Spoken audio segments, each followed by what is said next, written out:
Wow, more truth. I'm just laying it out today, aren't I? This could be a nice little series, actually, if we release these and publish these. Watch them in a row, and then you'll get the whole gist. Because what it is I had one of my employees give me a list of very frequently asked questions and what people generally are not worried about, but concerned about and or curious about when it comes to solar energy. And I'm going to generalize as much as I can so it can translate into other avenues, not just solar energy. However, I am truly a solar expert, not the guy that walks through your door with a logo on his shirt because he works for somebody and saying I'm a solar expert because somebody pays me to try and sell you a solar system. I'm actually a solar expert, and I have offered the challenge many times before. I will gladly accept the challenge from anybody in Central Florida as far as presenting industry recognized national level training, and the quantity of that training. I would go toe to toe with anybody in Florida. All right, so the next questions that we were asking that were being asked. What size system do I need? Well, there's a lot of answers there. It's like a lot of life, like it depends, right? So, what you need and what you can do and what you can afford, right? So there's three factors that kind of go into that. So what size system do I need? And I would say that just about anybody, if you really want a solar system, I wouldn't buy a system smaller than 5 kilowatts. And the reason I wouldn't buy a system smaller than 5 kilowatts is because you have a scale of costs where the value of what you're getting versus the cost doesn't make sense. And the reason why I usually have that 5 kilowatt cutoff is because you have some inherent flatline costs, which are engineering, permitting, surveys. You're gonna have to pay for a whole day, regardless, maybe multiple days, depending on the size of the system you end up buying. But you're gonna have to pay for the installers to come out, for the truck to be rolled, for the logistics, for the office to work wherever you get it. It doesn't have to be from me. It should be though, right? so, so I would say that the very smallest system that you would need would be about 5 kilowatts. Depending on your roof orientation would also depend on how much power the system could produce. The general rule of thumb. Now here I'm going to talk about some things that will maybe baffle some. Not baffle, but maybe lose some. Solar irradiation is measured by watts per meter squared, right? So one kilowatt hour of electricity from a solar system would be equated to 1,000 watts continuous on a 1 square meter square continuous for 1 hour. So now, and that's also how solar panels are sized, right? So 1,000 watts per meter squared is basically what irradiance is measured on. And that's why you'll see a module that is the rating for a module, how much power it'll put out by its size and by its flash. Now that's measured and that's irradiation is a measurement of the potential from the sun, right?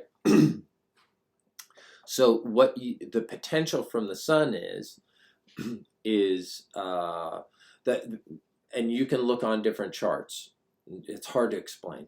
You can look on different charts. So in Central Florida, where I am, and where you are, you should look up. You can look up National Renewable Energy Laboratories, Sandia Oak Ridge, Florida Solar Energy Center, and you can find irradiance maps, or look for irradiance maps. It used to be real easy to find that on the NASA sites, but it's not so easy to find anything regarding the sun anymore on NASA sites. I could get into what government sites have turned into lately, but that's political, and let's not do that. But what it's measured in is watts per meter squared, right? So how many kilowatt hours is a certain region good for? Here in Central Florida, the irradiance level is about where we are. It's a little bit over 5 kilowatts per meter squared. 5.5 is the high end, and 5 is the low end of what your watt hours, okay, kilowatt hours.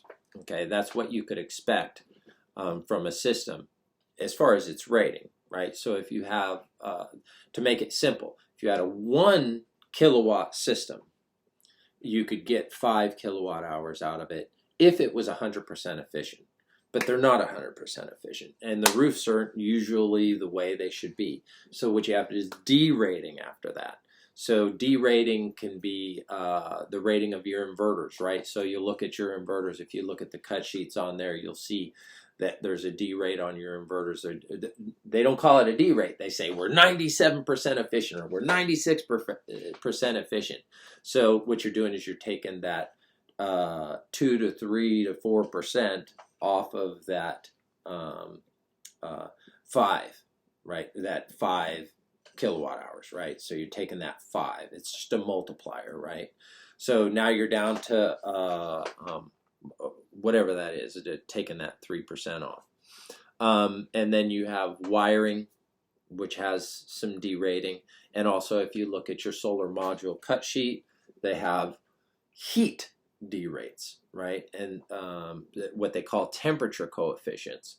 And the hotter they get, which they're in the sun, their whole job is to collect sunlight. And if you go on our YouTube channel, you can see where the temperature is greatly hotter, like 140 degrees, I think, is what we were measuring on solar modules in the sun versus in the shade, right? What the actual ambient temperature was. So you end up with a safe factor of somewhere in the 4 to 4.5 kilowatt hours per kilowatt, right? So that's the good calculation, right? So what you do is you look at your bill, say, how many kilowatt hours do I use a month? Okay, and then you divide by 30, or 30, you know, however many days were in that billing cycle, and you come up with maybe 20 per day, maybe less, maybe more, but let's just say 20. So now you were at that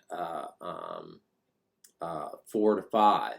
Now you're at that 5, right? So you could say a 5 kilowatt system is going to give me that 20 kilowatt hours a day.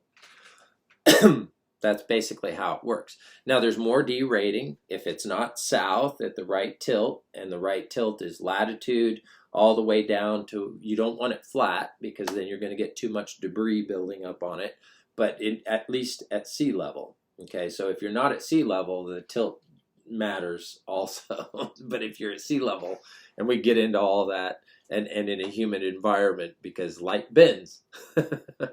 However, you're going to get less exposure over the day.